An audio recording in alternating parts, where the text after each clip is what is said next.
vamos a tomar los últimos 3 versículos de este capítulo para ver la segunda parte o el segundo tema de la serie La Salvación que comenzamos el domingo pasado, en el cual estuvimos estudiando los versículos previos del capítulo 3, donde veíamos la caída del hombre como inicio de la historia redentora de Dios, para poder comprender de mejor manera de qué necesitábamos ser salvos o de qué necesitamos ser salvos.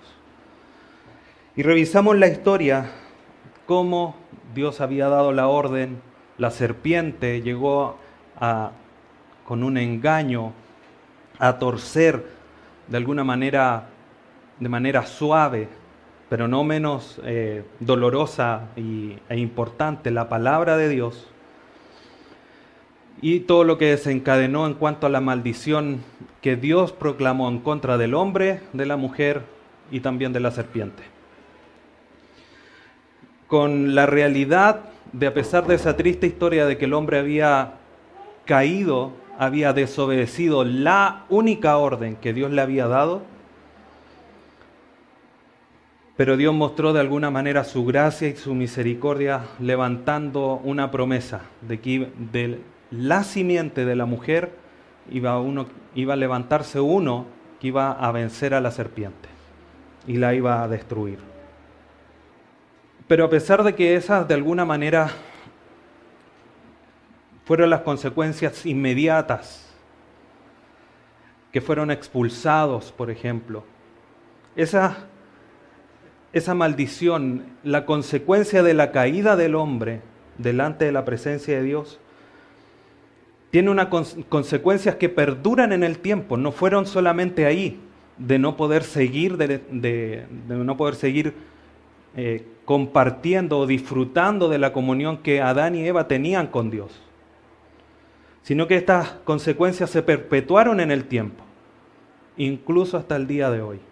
Y por eso es que es importante para nosotros el día de hoy, ya que lo que hoy día vamos a ver en este sermón titulado Las consecuencias de la caída, la condición en que quedó el hombre delante de Dios. ¿Cuál es nuestra posición delante de Dios ahora a raíz del pecado de Adán, de la caída del hombre?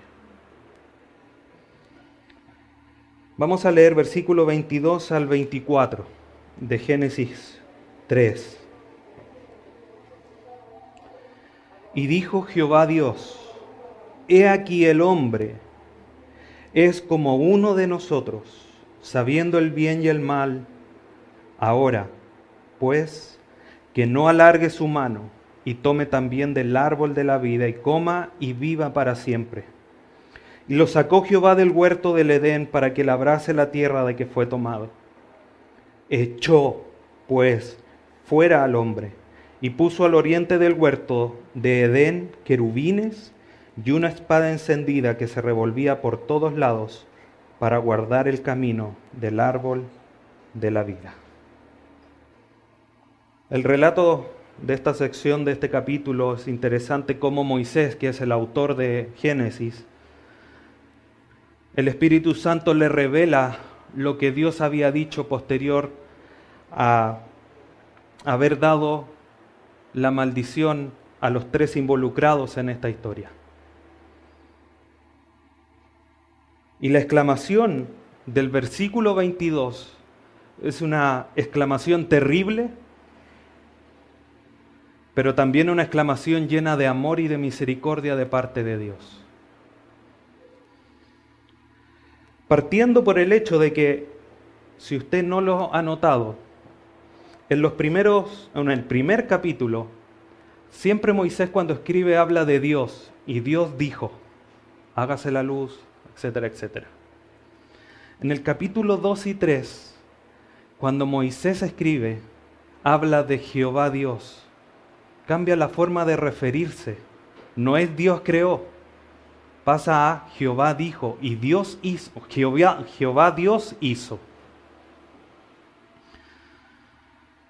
El nombre Jehová destaca la fidelidad de Dios en cuanto a cumplir sus promesas.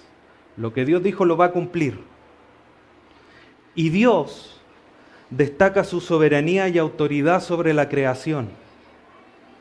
Por lo tanto, vemos a aquel lleno de amor, de misericordia, que creó al hombre y le dijo: come del huerto, te va a sustentar, te va a cuidar, te va a proveer lo que necesitas.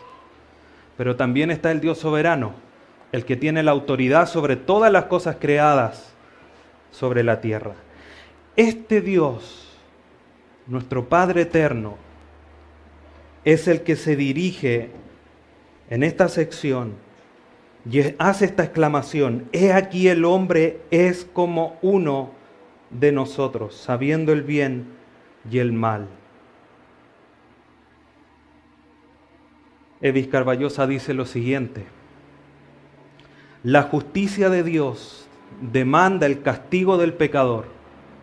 Por su amor y compasión determinan la imposición de condiciones de vida que fueron calculadas para ayudar en la realización del estado perdido del hombre y la búsqueda de una liberación salvadora. El Dios de toda gracia es también Dios de justicia, dice el doctor Evis Carballosa. El hombre hizo caso a la serpiente. La serpiente le dijo: el Señor sabe, Dios sabe que si comen de ese árbol van a ser como dioses, van a saber el bien y el mal. Y ese cumplimiento de alguna manera fue parcial, porque Dios lo está exclamando. Dios dice: he aquí, el hombre es como uno de nosotros, como alguna de las personas de la Trinidad, tal cual como lo había dicho la serpiente. Pero hay una gran diferencia, una amplia diferencia. Dios conoce el bien y el mal porque Él es omnisciente, es un atributo de Él eterno. El hombre no conoce el bien y el mal por ser omnisciente, sino que es de una forma experimental. Dios no conoce el mal porque haya hecho mal, sino que sabe del mal porque la gente viola o la creación viola, los ángeles violan lo que Él ha establecido, y eso es mal. En ese sentido, el hombre pasó a ser, como el texto dice, como uno, no uno de nosotros, sino como uno de nosotros en cuanto al conocimiento, pero es un conocimiento mucho más, por decirlo de alguna manera, básico, más superficial de lo que es el bien y el mal. Y a raíz de esto, Dios decide, Dios determina, aquel, como decía el doctor Evis Carballosa, el Dios de toda gracia es también el Dios de justicia. El pecado tenía que ser castigado, la desobediencia tenía que ser pagada. Y decide Dios expulsar al hombre del huerto. Esto es lo que es la muerte, hermanos. La muerte es un estado de separación, no un cese de existencia, como generalmente se asume. Alguien murió, terminó su existencia. No, no ha terminado su existencia. Hubo una separación del cuerpo físico de su cuerpo espiritual. De alguna manera, Juan lo describe en sus escritos, no recuerdo el pasaje en este momento. Todos somos eternos. Porque dice Juan, algunos van a vivir para una vida abundante y otros para una condenación eterna. El punto es que los dos son eternos. El punto es dónde vamos a vivir. ¿En la condenación eterna o en la vida abundante o en la vida eterna? Pero todo ser humano es eterno.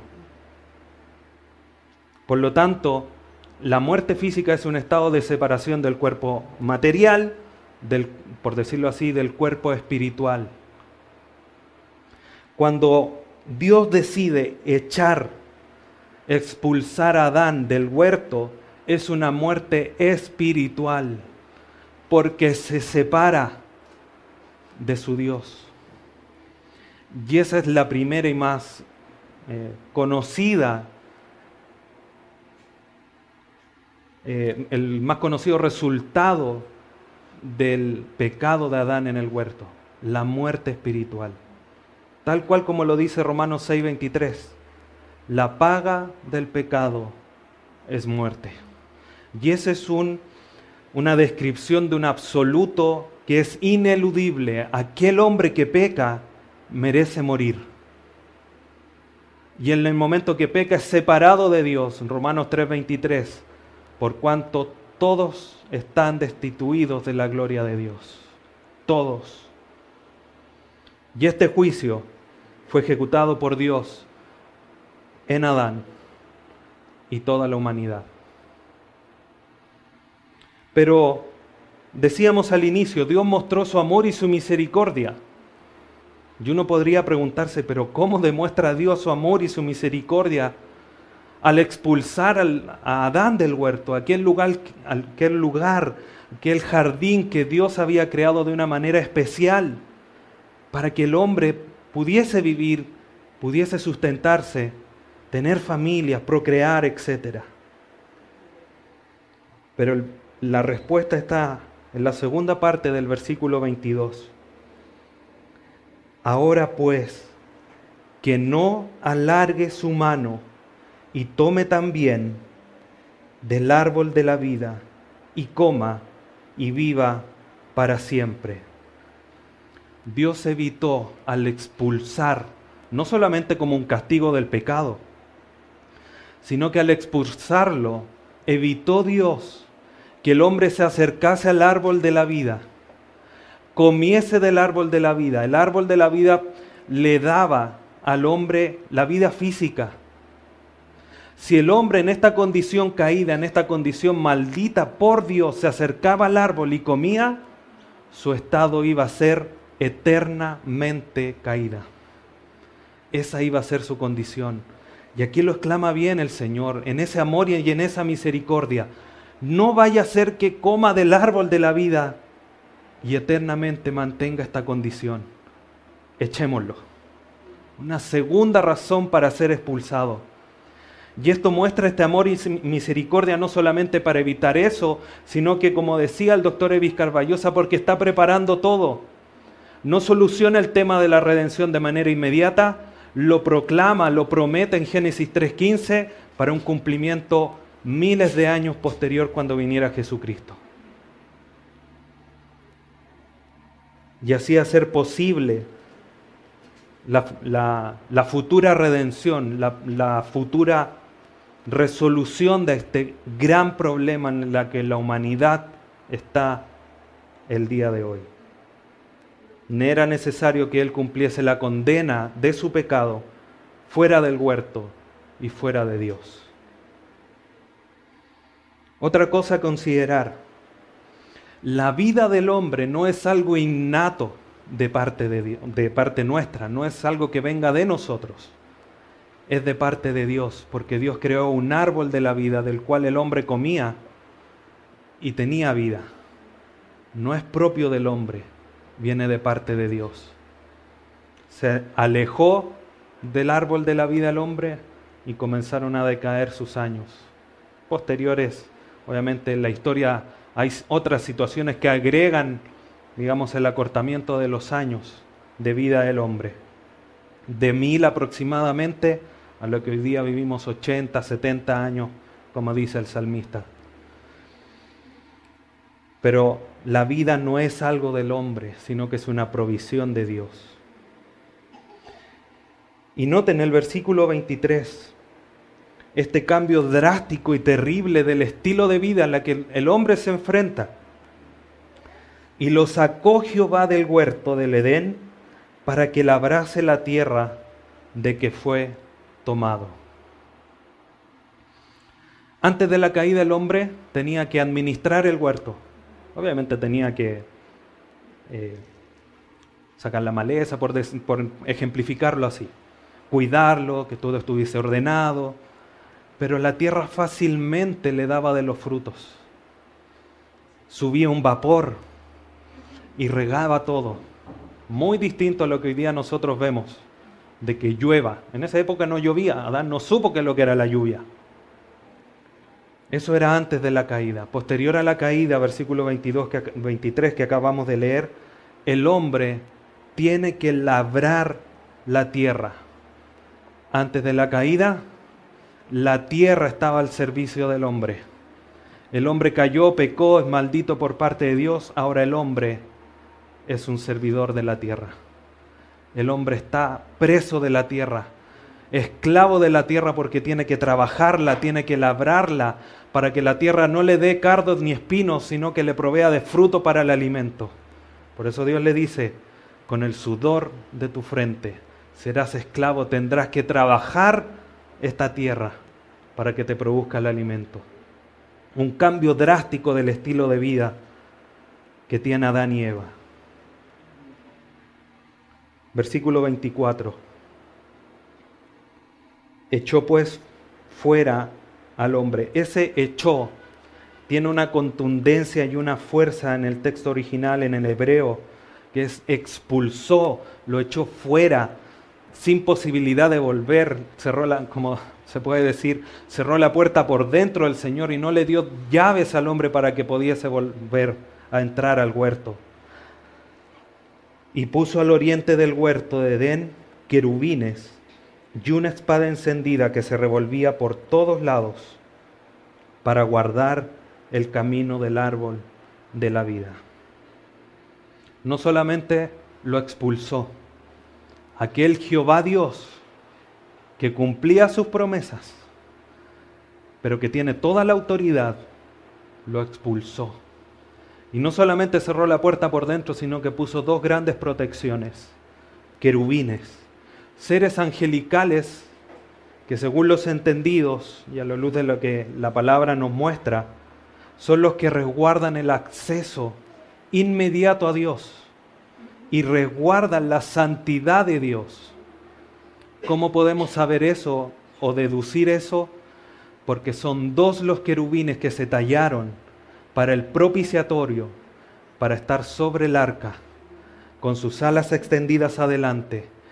Y dice Jehová, cuando le habla a Moisés, de en medio del propiciatorio, sobre esta cubierta hecha completamente de oro, y en medio de las alas de los querubines que estaban hacia arriba y adelante, la presencia de Dios se manifestaba a Moisés para hablarle y él instruyera al pueblo.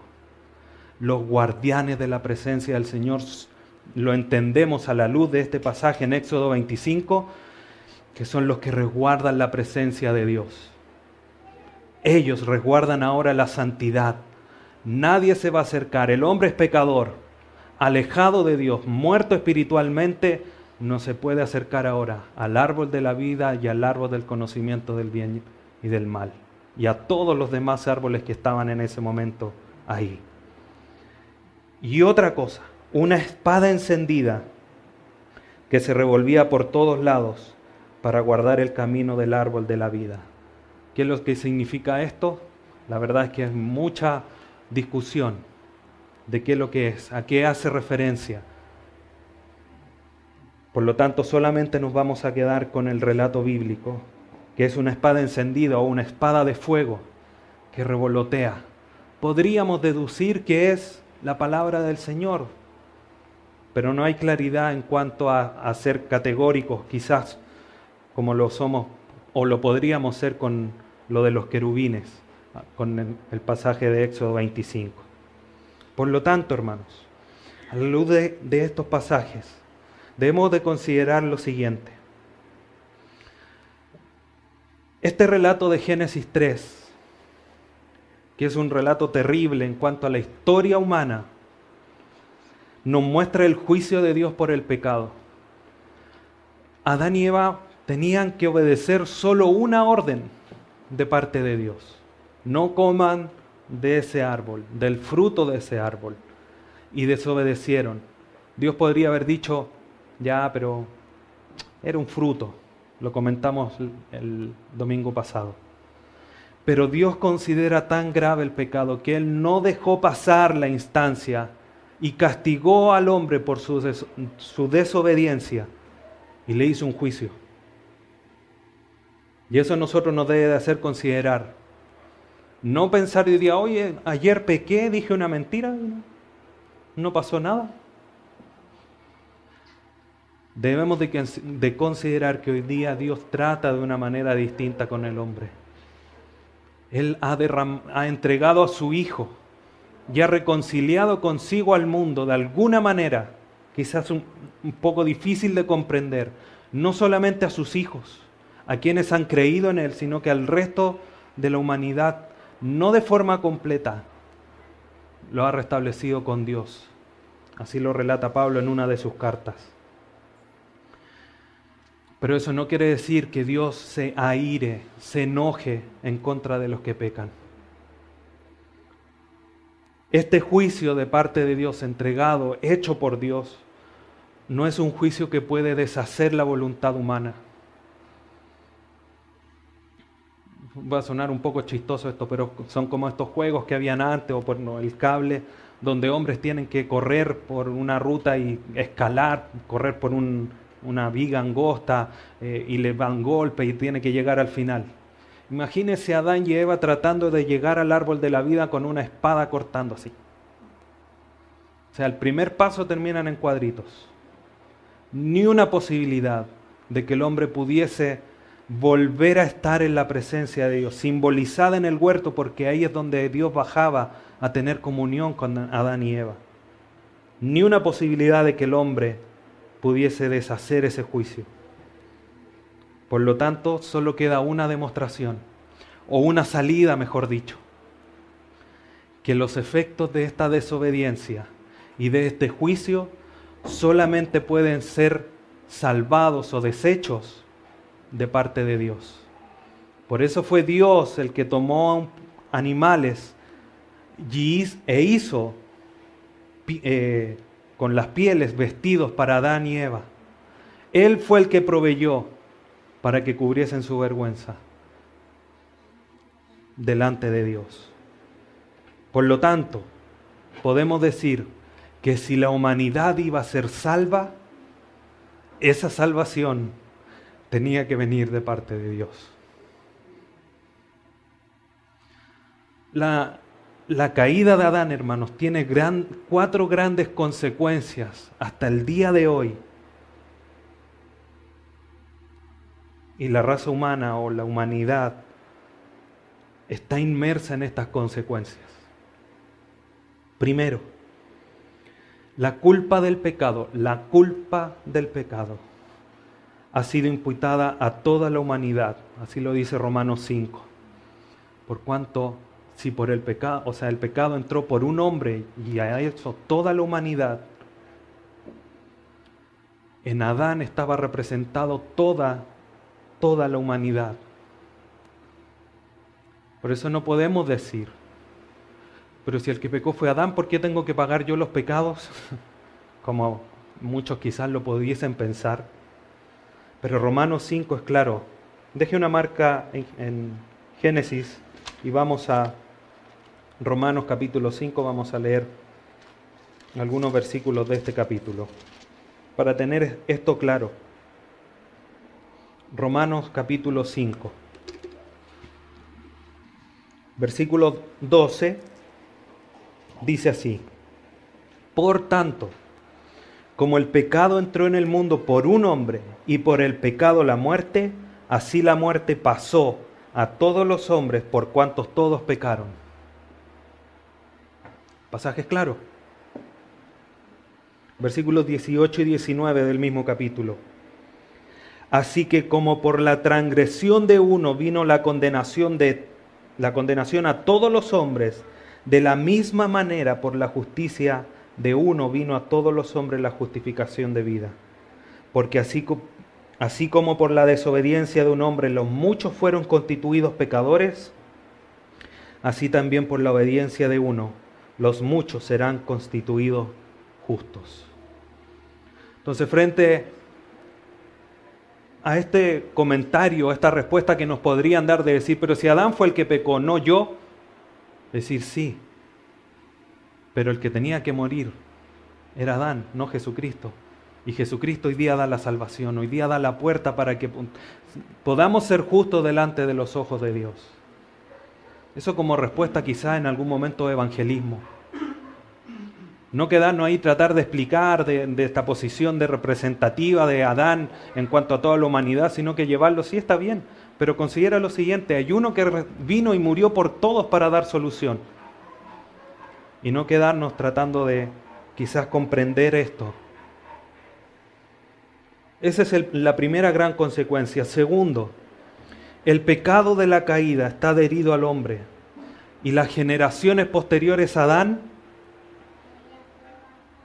han caído en esta naturaleza corrompida y depravada de pecado. Y vamos a revisar algunos pasajes que nos van a mostrar mucho más profundamente esta condición depravada en la que el hombre está antes de llegar a Jesucristo.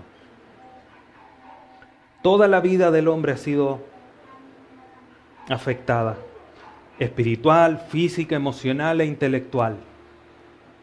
Eso es porque el pecado está en el hombre, está en la naturaleza, como dice Efesios 2:3, que lo vamos a revisar en un momento más. Tercera consecuencia: el hombre es incapaz de producir algo que haga conseguir el favor de Dios. No puede, porque está muerto. Y lo vemos inmediatamente. El hombre expulsado, Génesis 4, Adán y Eva tuvieron hijos que nacen en esta condición caída, y solamente por la gracia de Dios uno presenta una ofrenda agradable delante de los ojos de Dios. El otro no presentó una ofrenda agradable delante de los ojos de Dios. ¿Por qué? Porque Dios es Dios de gracia, y de alguna manera la ofrenda de animales que Abel presentó era más agradable. Él entendió una cosa que Caín no comprendió, solamente por gracia, no por otra cosa. Pero la gracia está presente delante de todos. Un paréntesis. Después de ese relato, Dios le dice a Caín: ¿por qué decae tu rostro? ¿Por qué te deprimes? No vaya a ser, no le hagas caso a esto. Deshazte de esto, haz el bien. No vayas a hacer que vayas a hacer cosas peores de manera posterior. Dios le está levantando la luz. Dice: pon cuidado, Caín, esto te puede llevar a hacer algo terrible. Leemos 2 versículos posteriores. Esto ocurre en los primeros 6 versículos del capítulo 4 de Génesis. Caín amablemente invita a su hermano: a ver, vamos a dar una vuelta ahí al parque. Llegaron al parque, puñalada en la espalda. No hizo caso a lo que Dios le estaba diciendo. Cierro paréntesis. Entonces el hombre no puede producir algo para poder resolver esta situación con Dios. Y cuarto, la naturaleza humana, la raza humana está totalmente sujeta al castigo eterno. Romanos 3:23, todos están destituidos de la gloria de Dios. Romanos 6:23, la paga del pecado es muerte. Y en Apocalipsis 20 tenemos el relato de cómo todos aquellos que no estaban escritos en el libro de la vida fueron lanzados al lago de fuego, que no estaba preparado para el hombre, estaba preparado para Satanás, el dragón y la bestia y el falso profeta. Pero fueron lanzados todos aquellos que no creyeron en Jesucristo, por esta condición caída.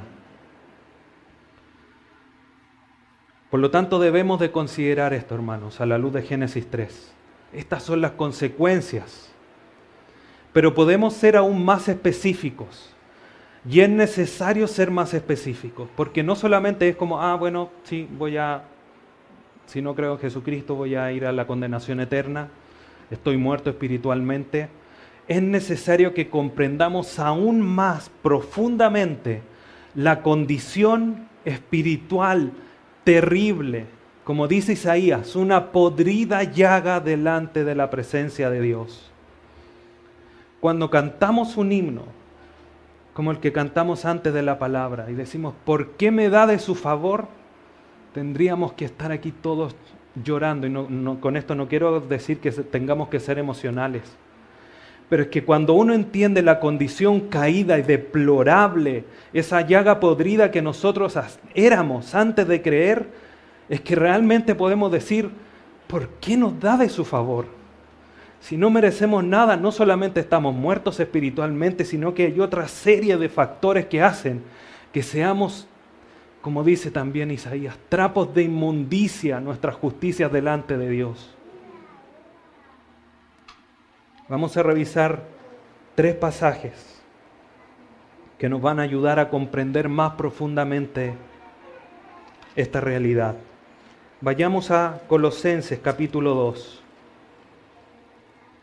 Colosenses capítulo 2, versículos 11 al 15. Vamos a hacer un estudio un poco profundo, no una predicación expositiva de cada versículo, pero es necesario revisar estos 3 pasajes, que usted los puede anotar porque son la base y el fundamento de la condición, de la naturaleza caída que tiene el hombre delante de Dios. Colosenses 2, versículos 11 al 15 dicen así: En él también fuisteis circuncidados con circuncisión no hecha a mano, al echar de vosotros el cuerpo pecaminoso carnal en la circuncisión de Cristo, sepultados con él en el bautismo, en el cual fuisteis también resucitados con él, mediante la fe en el poder de Dios que se levantó de los muertos. Y a vosotros, estando muertos en pecados y en la incircuncisión de vuestra carne, os dio vida juntamente con él, perdonándoos todos los pecados, anulando el acta de los decretos que había contra nosotros, que nos era contraria, quitándola de en medio y clavándola en la cruz, y despojando los principados y potestades, los exhibió públicamente, triunfando sobre ellos en la cruz. Pablo comienza en esta sección y nombra la circuncisión,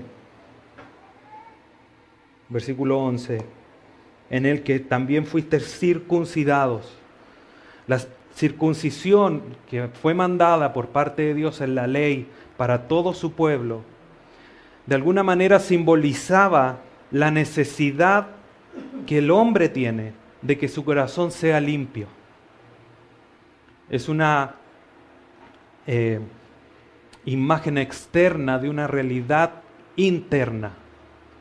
La circuncisión, por tanto, tenía ese propósito que debía comprender el pueblo de Israel. De alguna manera era una señal para cubrir el pecado delante de los ojos de Dios. De hecho, hay relatos. Moisés no estaba circuncidado y Dios estuvo a punto de matarlo porque no estaba circuncidado. Su mujer tuvo que llegar a circuncidarlo. Y ahí Dios quitó su mano. Una señal. Era como decir, este no es salvo, tiene que caer la ira sobre él.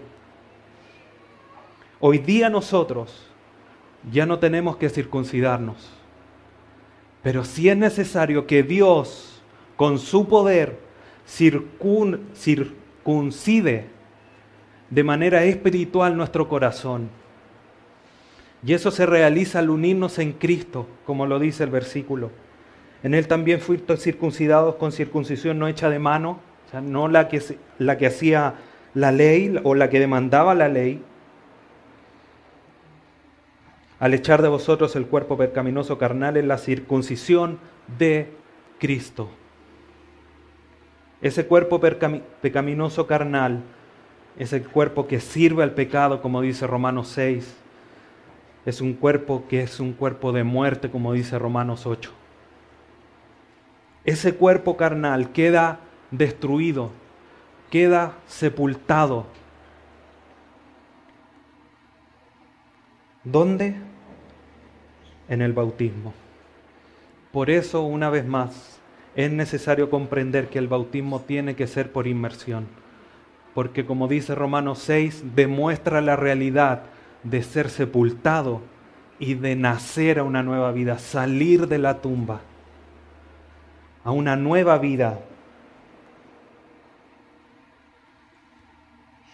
Continúa diciendo Pablo, versículo 13, y a vosotros estando muertos en pecados y en la incircuncisión de vuestra carne, o sea, muertos espirituales, y además no puros en su corazón. Cuando habla de esta muerte, obviamente se refiere a la falta de vida espiritual, a esa separación de parte de Dios. Éramos completamente indiferentes a Dios y a sus temas, a sus cosas, a las cosas divinas. Y estábamos atados a la esfera de lo pecaminoso, tanto del mundo, de la carne, del diablo, como dice Efesios 2, 1 de Juan 5. No éramos capaces de responder a los estímulos espirituales. Si no hay una obra de parte de Dios, no se puede responder a los estímulos espirituales. No le puede predicar a alguien lo más precioso del Evangelio, que es la muerte de Jesucristo, muriendo en favor de todos los que pecaron. Y alguien puede decir, sí, suena bonito, pero no va a responder si no hay una obra divina detrás, porque la condición es de una muerte espiritual, de una incircuncisión del corazón. Así estábamos nosotros, incircuncisos de corazón, incircuncidados espiritualmente, por decirlo de alguna manera, y muertos en este cuerpo carnal, sin la posibilidad de acercarnos a Dios, y como dice Efesios 2, siguiendo las corrientes de este mundo, etcétera, etcétera. Deseábamos hacer lo que este mundo hacía.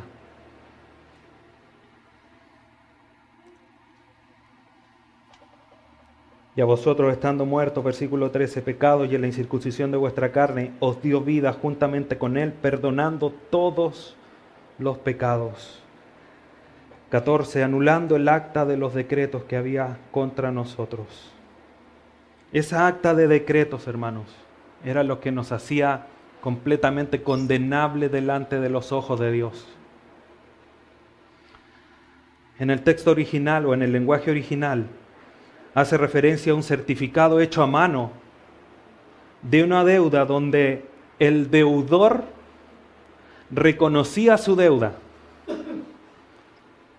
Era como si nosotros tuviésemos que hacer un listado, empezar. Pecador, impío, y empezamos a hacer la lista. Y decirle, Señor, esto es lo que yo soy. Y el Señor nos podría decir, ¿y esto eres tú? Estás condenado al fuego eterno. Nosotros éramos nuestros propios actas, por decirlo así. Nuestra vida nos condenaba, nuestra propia existencia nos condenaba al fuego eterno. Porque estábamos en deuda con Dios. La paga del pecado es la muerte. La deuda que teníamos, la única posibilidad de poder saldarla era muriendo. Y una vez muertos, ¿qué más? Si ya estábamos muertos. ¿Qué íbamos a entregar si ni siquiera teníamos vida delante de Dios? Pero Él tomó esta realidad, esta deuda, y la anuló. Literalmente le puso, como dijo al final, antes de dar su último suspiro en la cruz, consumado es. Esa palabra hace referencia a un certificado judicial donde toda la deuda es cancelada, donde ya no hay nada más que pagar. Dios tomó eso que decía anulado y lo clavó en la cruz. Él le dijo a Satanás, a sus huestes, a los diablos, a las potestades, el nombre que sale aquí y toda esta deuda que está acá abajo ya ha sido pagada. Este ahora es mío. Eso es lo que Dios ha hecho por nosotros, hermanos. Nosotros no podíamos llegar, tomar esto hacerle un par de líneas, decir anulado y ponerlo en la cruz. Porque Dios iba a llegar después, íbamos a llegar con el certificado delante de Dios y decirle, mira Señor, aquí está mi certificado. Decir, oye, pero este certificado es falso. ¿Quién lo hizo? Yo no lo emití al fuego eterno. Fue hecho por Dios. Él, este certificado de nuestros pecados, de nuestra deuda, de nuestra impiedad delante de Él con su puño y letra, por decirlo de alguna manera, le puso, consumado es, tetelestai, ya no hay deuda. Por eso Romanos 8 dice, para los que están en Cristo ya no hay condenación, porque la deuda ya está saldada.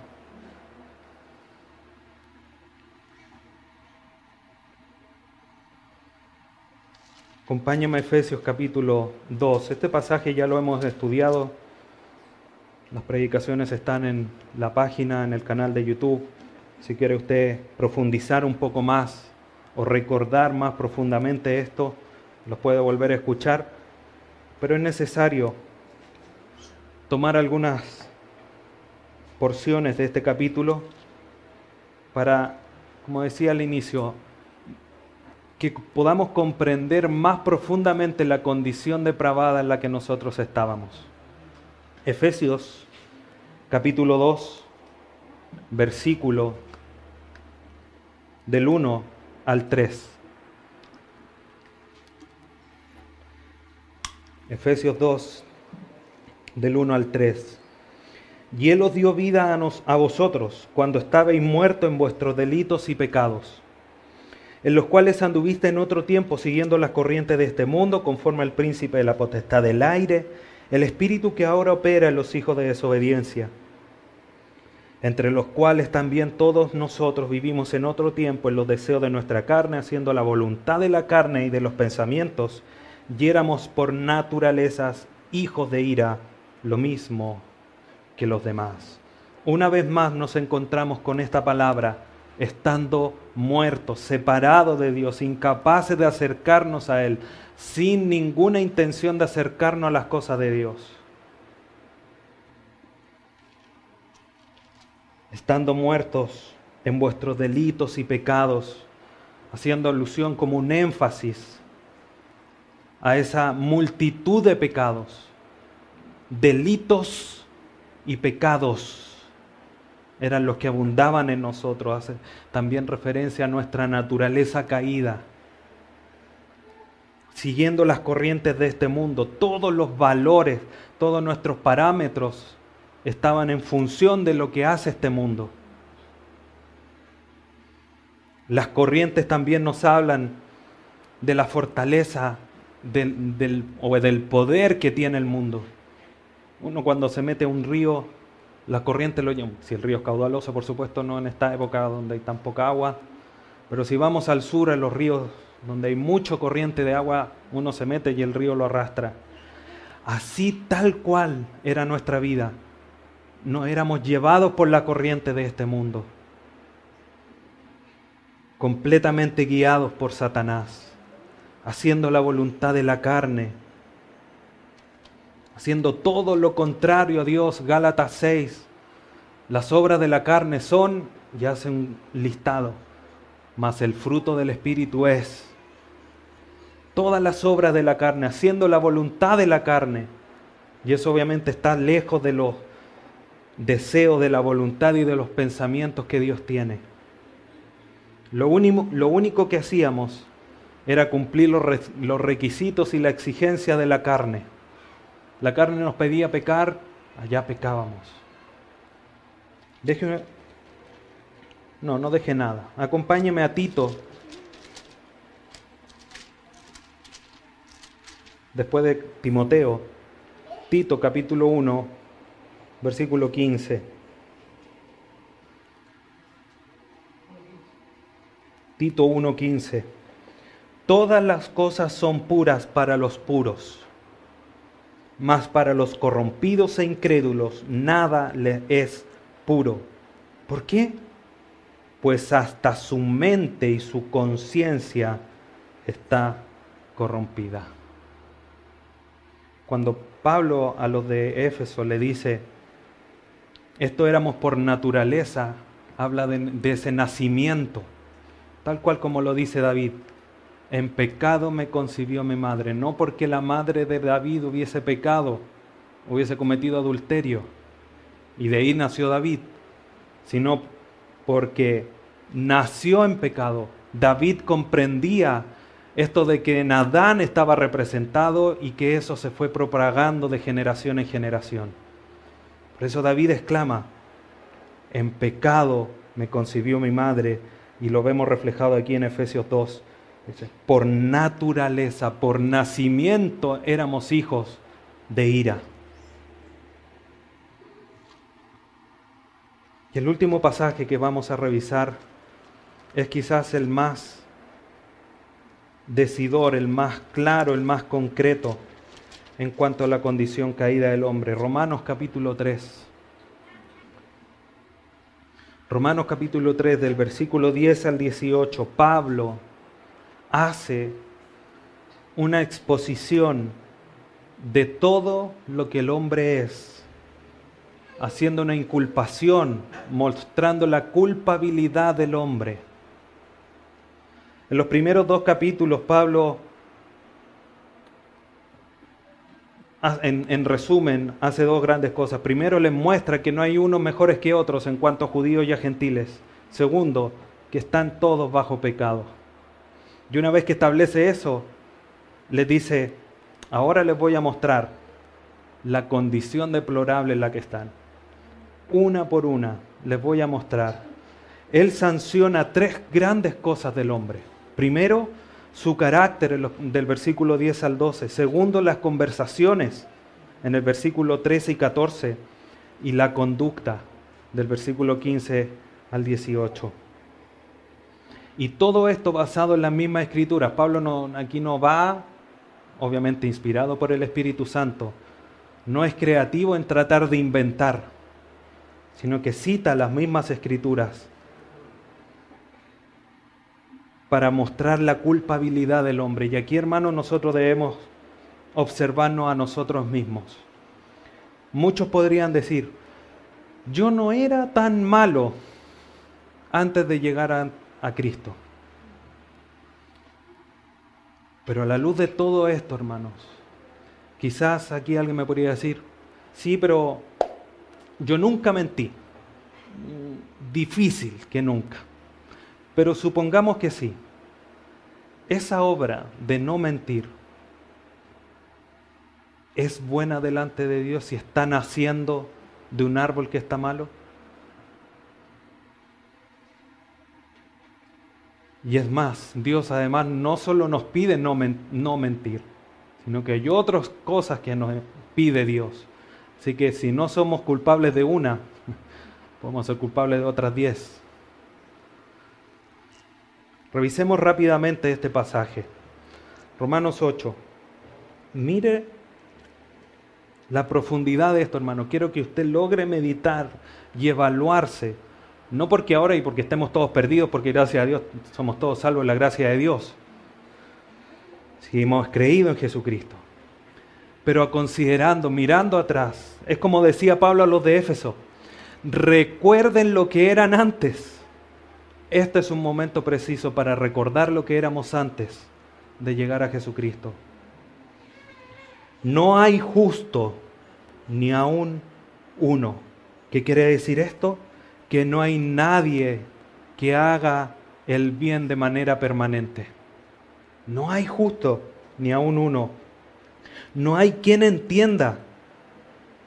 No hay nadie que pueda escuchar al Señor y decir, ah, sí, entiendo. ¿Por qué? Porque las cosas espirituales se han de discernir de manera espiritual. El pecado del hombre lo ciega para poder comprender la realidad espiritual. Por lo tanto, no hay justo, no hay quien entienda, no hay quien busque a Dios. Lo veíamos con anterioridad. El hombre está muerto espiritualmente, no responde al estímulo espiritual, no quiere nada con Dios. ¿Cómo lo iba a buscar si ni siquiera lo entiende? El hombre está alejado de Dios. El único que el hombre tiene es un camino de perdición. Y fue en Dios el que salió al rescate. del hombre, porque Él no lo buscaba, Él salió a buscar, Él vino en rescate de lo que se había perdido. Versículo 12, todos se desviaron, se hicieron personalmente y voluntariamente, dejaron el camino, trazaron su propio camino lejano al camino de Dios. A unas se hicieron inútiles, eran incapaces de hacer lo bueno. El sentido de esta frase es que algo que era bueno se echó a perder y se hizo inservible. ¿Qué hace usted cuando algo se echa a perder en la casa? La toma a la basura. Así éramos delante de la presencia de Dios. Inútiles. Y ahí es donde tenemos que comprender, hermanos, lo fuerte, lo grave del pecado, porque nos hace inservibles delante de Dios. Si Dios va a utilizar a uno de sus hijos, va a utilizar a aquel que esté limpio. Lo mismo que una cuchara. Si estoy con una cuchara y la ve sucia, ¿va a tomar esa cuchara sucia para revolver la olla o para almorzar? ¿Qué va a hacer? Va a escoger una que esté limpia. Obviamente estos ejemplos no son limitados para comprender la realidad de Dios, pero en sus hijos, Dios, que tiene toda la autoridad, Jehová Dios, de escoger a los que están aptos para llevar a cabo algo. Y si alguien no hay apto, dice que va a hacer hablar a las piedras.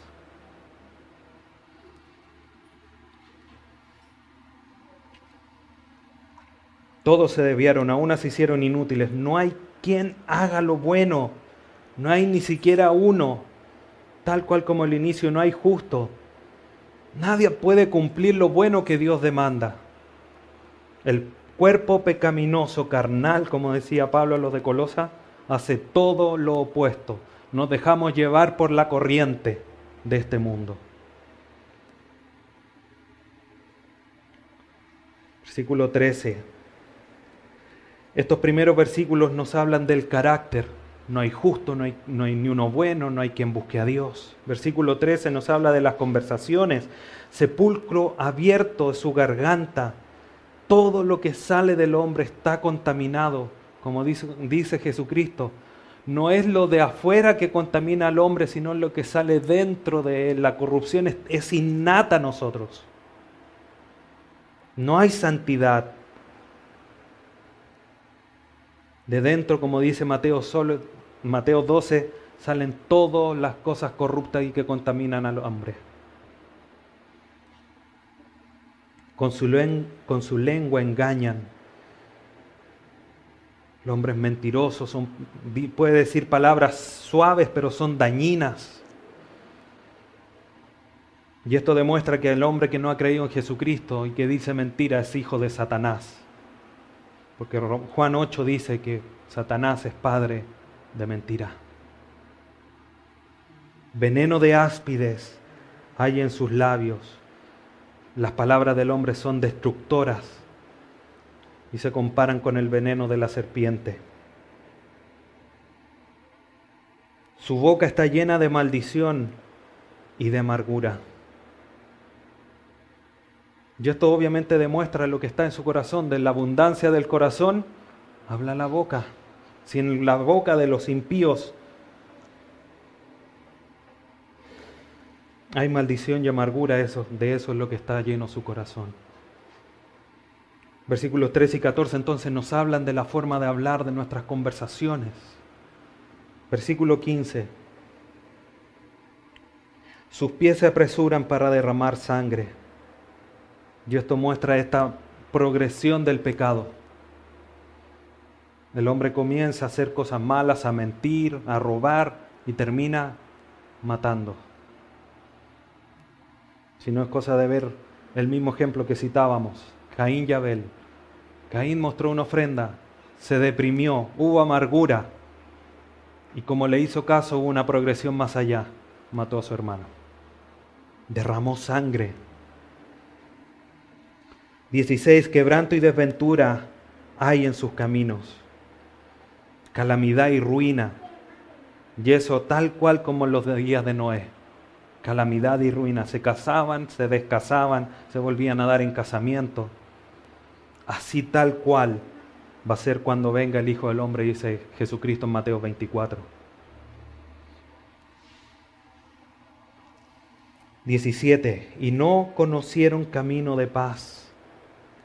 Eso muestra y señala la vida de iniquidad o de inquietud, porque no conocen la paz. Jesucristo dijo, mi paz les dejo, mi paz les doy, pero no la paz que da este mundo, la paz efímera, la paz que se va entre medio de los dedos como el agua.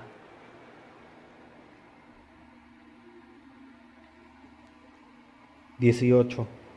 No hay temor de Dios delante de sus ojos. Esto podría ser casi como una conclusión final de toda esta sección. El hombre pecador, el hombre impío, no tiene respeto reverente delante de Dios. No hay respeto hacia el prójimo y demuestra todo lo anterior. Porque la ley de Dios se resume en dos cosas. Amarás al Señor tu Dios, y si uno ama al Señor lo va a buscar, va a ser justo, va a hacer lo bueno. Y lo segundo que dice, amarás a tu prójimo como a ti mismo. Por lo tanto, no diré malas palabras, me conduciré de buena manera, no mentiré, etcétera, etcétera. Pero como no hay temor de Dios,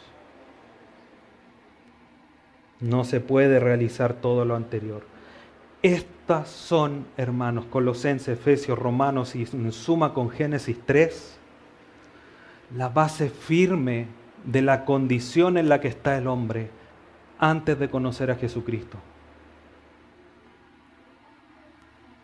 Luego de la caída, nuestro estado de depravación delante de los ojos de Dios es tal cual como lo describen estos pasajes.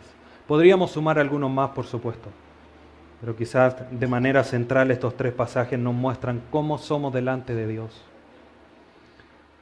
Por eso era necesario que viniera Jesucristo. Porque esta condición depravada nos hacía merecedores de ir al fuego eterno. Nacimos y veníamos con un brazalete que decía, por decirlo así, envía al infierno por pecador. Ni una esperanza, ni una de poder llegar. Es como llegar a una fila interminable, tengo que cobrar un cheque para poder comprar las cosas de la casa y una fila interminable. Dice, vamos a repartir números, reparten números, dice, 100 números. Dice, ¡ay, que me llegue! Y entregan el 100 a la persona que está delante suyo. Ni una posibilidad. Desventurados completamente, como dice Jesucristo a una de las iglesias en Apocalipsis 3. ¿Y no saben ustedes que son unos desventurados, desnudos? Da algunas características más. Así estábamos delante de los ojos de Dios. Directo. Un viaje sin escalas, sin pausas, al infierno.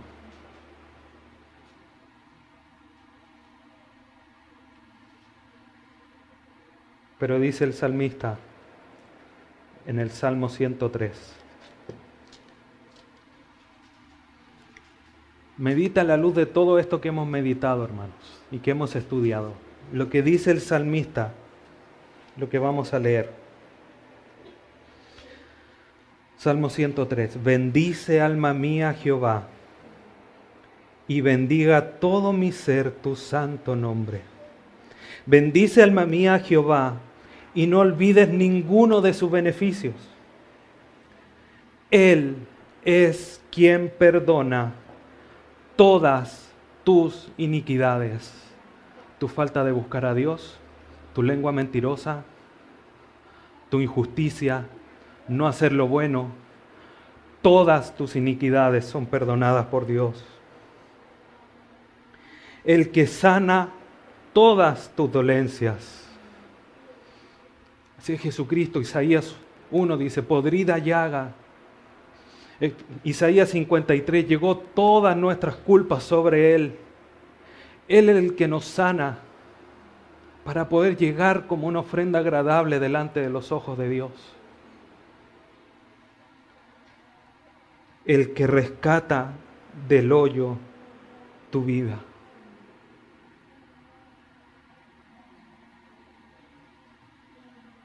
Estamos en un pozo en lo más profundo, un pozo oscuro, pero Él extiende su mano para rescatarnos. El que te corona de favores y misericordia, siendo injustos, siendo mentirosos, siendo muertos espiritualmente, incircuncisos de corazón, Él nos corona de favores y misericordias. El que sacia de bien tu boca, de modo que te rejuvenezcas como el águila. Muertos espiritualmente, teníamos que ser renovados, rejuvenecidos. Por eso era necesario que alguien pudiera ofrecer a Dios una ofrenda agradable. Y el mismo Dios lo había prometido. Génesis 3:15. La simiente de la mujer, no cualquiera, la simiente, tenía que venir de parte de Dios, el Cordero de Dios, como dice Juan el Bautista, que quita el pecado del mundo, tenía que venir a resolver esta situación, para que nosotros pudiésemos volver a tener la opción, el camino de poder llegar a Dios. El hombre fue creado en Génesis 2 para tener intimidad con Dios. Por eso Dios bajaba, se paseaba en medio del huerto, conversaba con Adán y Eva. Cuando fue separado y echado del Edén, el hombre quedó con un vacío. Por eso los que no creen buscan interminablemente en las cosas de este mundo llenar ese vacío. Y no lo pueden llenar nunca, porque el vacío es tan grande que solamente lo puede llenar alguien tan grande como Dios.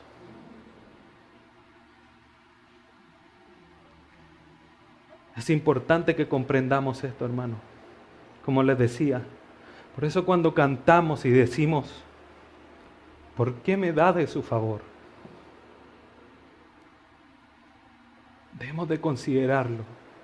Debemos de lograr comprender las letras que cantamos, y no solamente las que cantamos aquí, con las que alabamos en nuestro hogar, de tener esto presente. Esta es la mayor razón, la primera razón de ser agradecido de parte de Dios. Si nos levantamos en la mañana y podemos ver la luz de un nuevo día, misericordia y gracia de Dios. Porque Dios nos debería haber consumido con su fuego durante la noche. Pero solamente por su misericordia, por su gracia, Él nos sustenta, nos perdona día a día. Debemos ser un pueblo agradecido, un pueblo que derrama lágrimas, que derrama su vida por lo que Dios ha hecho por nosotros. No teníamos ninguna opción de acercarnos a Él, ninguna. Pero en su infinito amor y misericordia, Dios nos ha salvado, nos ha rescatado del hoyo y ha pagado esa deuda que nosotros no podíamos pagar. Y es entendiendo esto también que podemos mirar hacia el lado y decir, el que va al lado mío en el colectivo, en el auto, en la micro, mi compañero de estudio, de trabajo, va en una caída libre, sin paracaídas, directo al infierno. Lo único que lo puede rescatar es que tú, hermano, te acerques y le digas la verdad de Cristo. El Evangelio de Jesucristo es lo único que lo puede rescatar. Está en tus manos proclamar esta verdad a aquellos que te rodean, demostrarlo también con tu vida.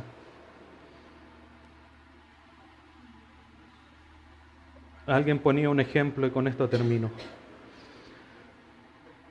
Si va alguien en un auto y va directo a chocar o directo a un acantilado, ¿qué haces tú? ¿Te quedas callado, indiferente? Si no, acelere nomás, dele.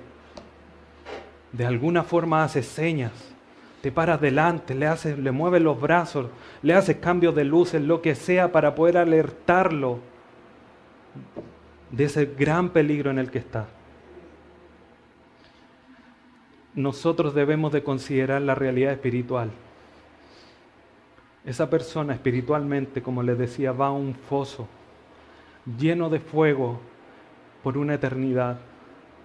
¿Qué estamos haciendo para decirle, vas a la condenación? Es nuestra responsabilidad porque nosotros ya la conocemos. Nosotros ya hemos disfrutado esto. Como dice el salmista, Dios ya nos ha coronado de favores y misericordias. No seamos egoístas, porque es egoísmo no compartir esto. Aquellos que aún no lo saben, aquellos que aún no conocen a Dios, aquellos que aún nos rodean y que pueden ser salvos. No podemos cerrar la puerta. No podemos. Dios quiere que todos procedan al arrepentimiento. Y Él estimó que nosotros fuésemos los responsables de llevar este mensaje, de que Dios nos ha perdonado a pesar de que éramos podridas llagas, ha dado a su Hijo para que hoy día nosotros podamos ser salvos. Y nosotros que ya lo somos, como les decía, debemos de considerarlo para vivir una vida más consagrada. Si tienes un pecado que aún no abandonas, hermano, mira la cruz. La sangre derramada en la cruz es perdón de todos, pero no para que lo sigas aguachando, para que lo sigas domesticando, sino para que lo abandones. Porque la gota de sangre, cada gota de sangre derramada en la cruz, es para que tú te santifiques en tu vida, para que lo abandones. Y si no puedes, mira a Cristo, porque Él te dice, todo lo puedes en mí, porque yo te fortalezco. No es que nosotros lo hagamos, sino que en dependencia de Dios lo hacemos. Para el cristiano no existe el no puedo. El no puedo en el cristiano son palabras de un incrédulo, porque en Cristo todo lo podemos. Dios les bendiga, hermanos, les guarde, les proteja y nos ayude a vivir agradecidos y cada día en mayor santidad. Oremos. Padre eterno, gracias te damos en esta mañana por tu salvación. Señor, éramos tan depravados, tan terribles,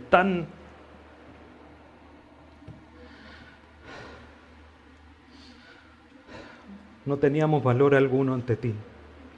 Tenía mucho más valor un animal muerto, la sangre de un animal muerto, que nuestra propia vida.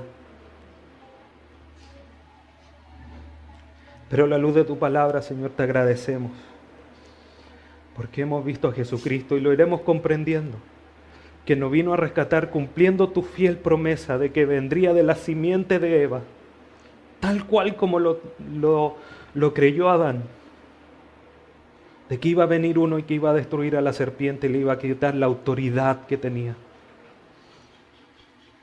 Y gracias, Señor, porque tú habías dispuesto que nuestro nombre estuviese escrito en ese hermoso libro de los salvos, en el libro de la vida.